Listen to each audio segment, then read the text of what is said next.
Hello everyone and welcome back to Kentucky Garden Gal. I am Nancy. I am coming to you from South Central Kentucky. I am in a zone 7, but the tips that I'm going to give you for September, really they apply to more zones than just 7. I appreciate all the new subscribers, and I do want to remind you that if you haven't subscribed to my channel, please hit the subscribe button. Please hit the like button, and if you would care, leave a comment.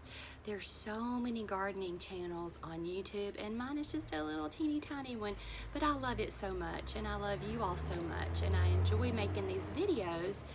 So by doing those things that I ask, it does help my channel. And here comes the truck. We always have one big truck in every video. We'll let him pass.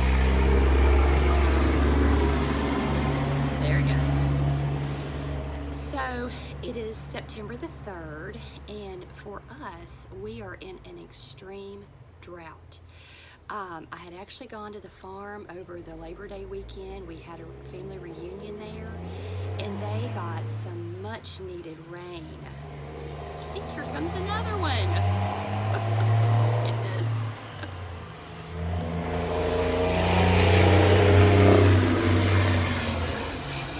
Okay, maybe they'll settle down for a while.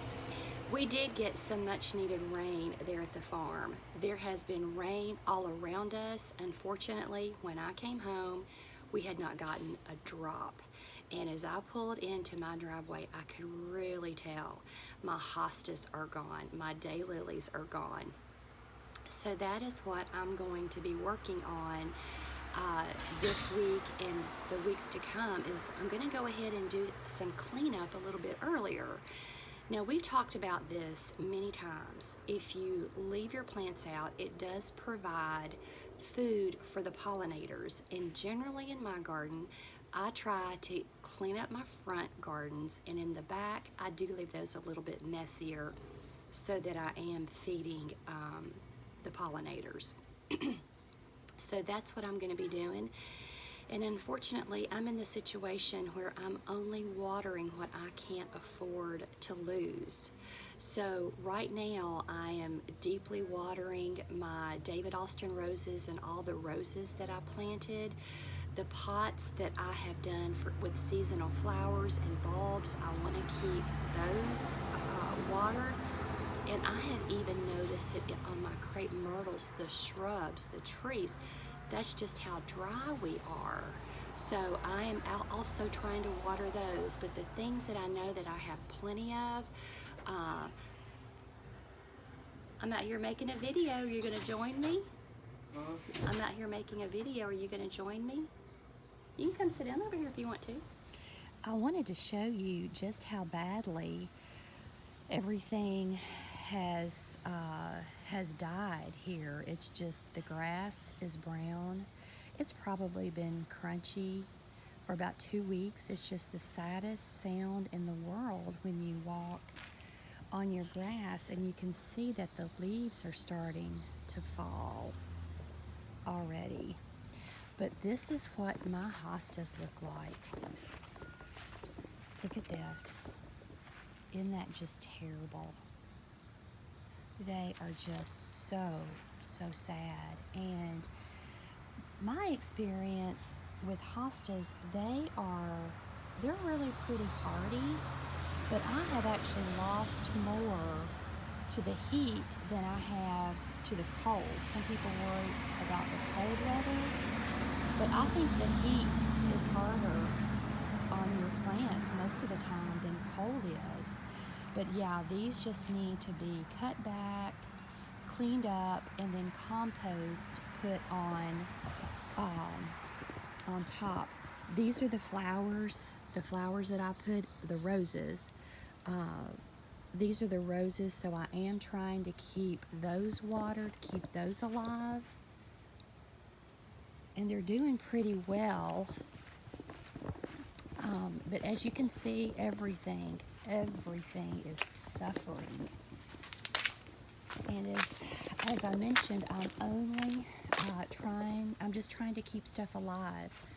But even though I give those some water, I don't I prioritize my roses because I know that these have been here. This has been here for more than 30 years, so I feel like it'll be okay, but it's the roses that I invested in that I'm really trying to make sure that they get watered.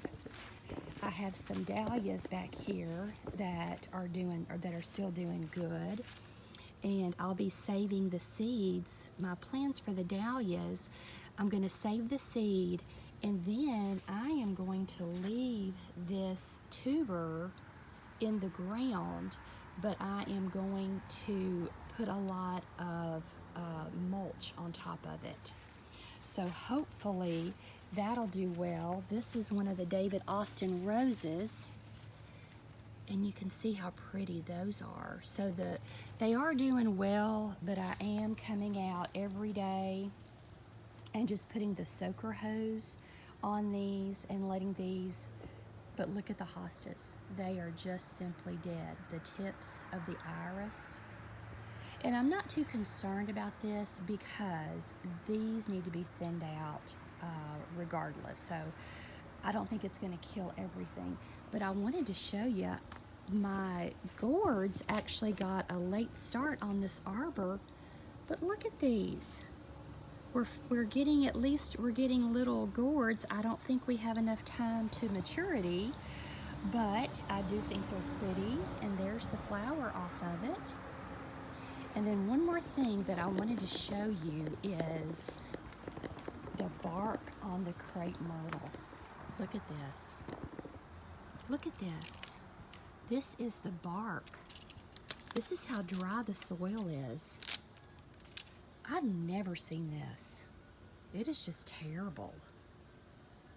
But that is where we are with our weather, and as gardeners, we know that Mother Nature dictates so much for us. But yeah, this is an extreme drought here in South Central Kentucky. We made a stop at the local farm stand today. Look how good the peaches look. Cantaloupe, fresh green beans, and then an onion to go in our green beans, and of course fresh potatoes, and then a ripe avocado. This is an heirloom tomato. Look how nice that is. That is just gorgeous. And then Stanley plums. Can't wait to dig into these peaches. Look at those. Go visit your local farm stand. So as you can see, Cameron has joined us for this portion of the video. So like I was saying, I have noticed that my trees and my shrubs are suffering, and we do not have any rain in the 10-day forecast. So unfortunately, that's just where we are right now. That has discouraged me a little bit about planting a fall garden, and I probably won't do it this year. I'm just going to concentrate on trying to save what I have. Now, I have pre-ordered some bulbs for the fall, so that's something that if you haven't done, you're probably getting offers from bulb companies now. And the best time to plant those will be next month. Usually about the middle of the month is when I like to have my bulbs in. But if you don't get them in, you can even wait and buy them when they go on clearance in January and put them in your pots. I've done that many, many times, and I've still had a beautiful display for Easter for the springtime. So another thing that we want to do besides cleaning up our gardens, ordering our bulbs, now's a good time to put down your compost. We want to put down our compost in the fall so that we're feeding our flowers and our trees and our shrubs. So right now, if you go to the big box stores, you're going to see a lot of things that are on clearance. Yesterday, Cameron and I were just at our local Walmart, and I kind of walked through the section, and I was noticing a lot of things, especially like the root hormone that was deeply discounted. A lot of your preventive things that you could use on your garden, those are discounted, but I always try to stock up, and what I'll do, I'll go and look in my cupboard and see what I'm low on, and then I'll go back. It's a great time to buy fertilizer for your plants, even your house plants. Some of the better things that I like that are more organic are reduced, so it makes them just a little bit more affordable. I don't know about you, but I love my garden. I told you I have a 4-season garden. We've talked about that many times, but admittedly, the hardest season as far as work and maintenance is summer, and that's due to a lot of watering and deadheading and things like that. So I'm actually ready. I'm happy to see September here. I'm ready for the cooler temperatures. I'm ready to go out and not have to just be so hot in my garden and to be able to enjoy it. So another thing that we can think about is, what are we going to do for the winter? If you're like me, I'm sure you enjoy cooking, you enjoy crafting, whether you are a crocheter or maybe you knit, you paint. So one of the things that I have treated myself that I wanted to share with you all, I have often seen these mail subscriptions. It's a letter mail subscription, and they are rather expensive. I think they start at like $150, but I kept waiting for a discount, waiting for a code, and I think I got this for just a little over $80 if I'm not mistaken, but it's for the whole year. This is from the Flower Letter, and I've received my first letter. So I will get these in the mail. There's the back of the envelope. I will get these stories, and I think there were 5 selections that you could pick from. And I chose the story of Adeline, which is set in London in 1817, and it's a story of love, mystery, adventure. And as you can see, here's the first letter. It's double-sided, and it is written in cursive. So I hope that there are people who are still taking time to learn to read in cursive. And then with every letter, you get a series of postcards. And this one pertains to the lady that my story is about. This is one that I can send to a friend. It's blank on the back.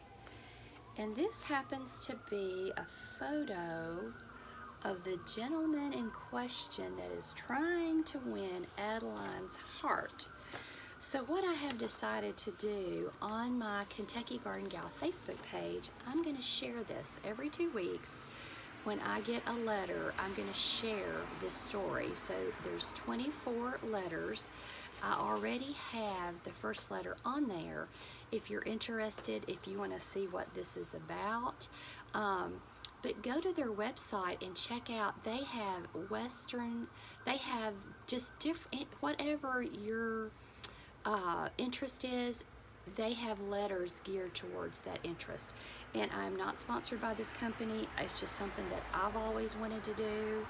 And I love mail, but unfortunately all I get is bills and advertisements. So now I have something to look forward to. I'm gonna get these flower letters. But I hope that you've enjoyed this video. I hope that everybody is doing well, and we will see you in the next video.